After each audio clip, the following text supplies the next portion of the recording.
Nee, nee, nee, nee, nee. Hoe voel dit as ek die gesprek so begin? As jy hierdie boodskap in jou kar luister vroeg die oggend, dan is dit 'n lekker manier om jou dag te begin nie, nee. Ons ingesteldheid, hoe jy die lewe benader, wat in jou kop aangaan, is ontsettend belangrik.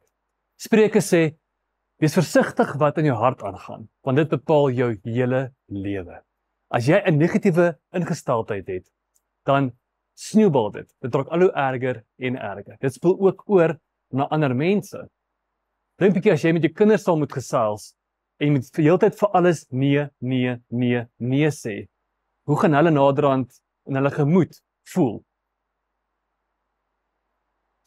Kom ons draai die ander kant van die muntstuk. Ja. Ja. Ja. Ja. Ja. Hoe voel jou hart as jy 5 ja's in 'n ry hoor?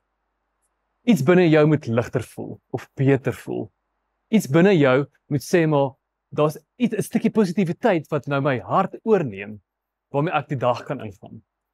Paulus gee ons daai boodskap ook in Filippense waar hy sê fokus op alles wat mooi is, alles wat waar is, alles wat prysenswaardig is, alles wat waarde het. Daarop moet jy fokus, né? En jou hele hart gaan verander. Jy gaan vrede beleef in jou binneste. Is dit 'n mooi gedagte om die dag mee te kan begin nie? Dit is 'n kerndeel van Christen wees. Het gaan nie oor om altyd positief te wees en om die negatiewe dinge te vermy nie.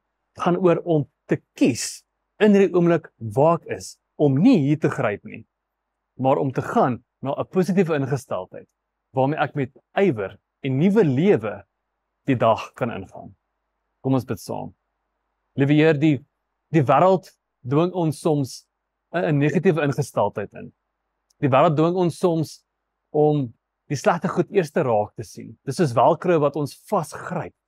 Aan die ander kant is die positiewe dinge baie keer soos teflon wat net afgly en ons mis dit. Ons kan dit nie vasgryp nie.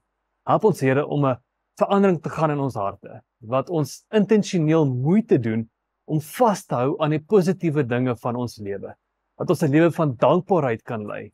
Dat ons 'n lewe kan lei waar ons kan ja sê vir mekaar, met 'n glimlag mekaar kan bemoedig om met vreugde in 'n wêreld aan te gaan. Nie om die negatiewe dinge te ignoreer nie, maar om te kies om met vreugde te leef. Amen.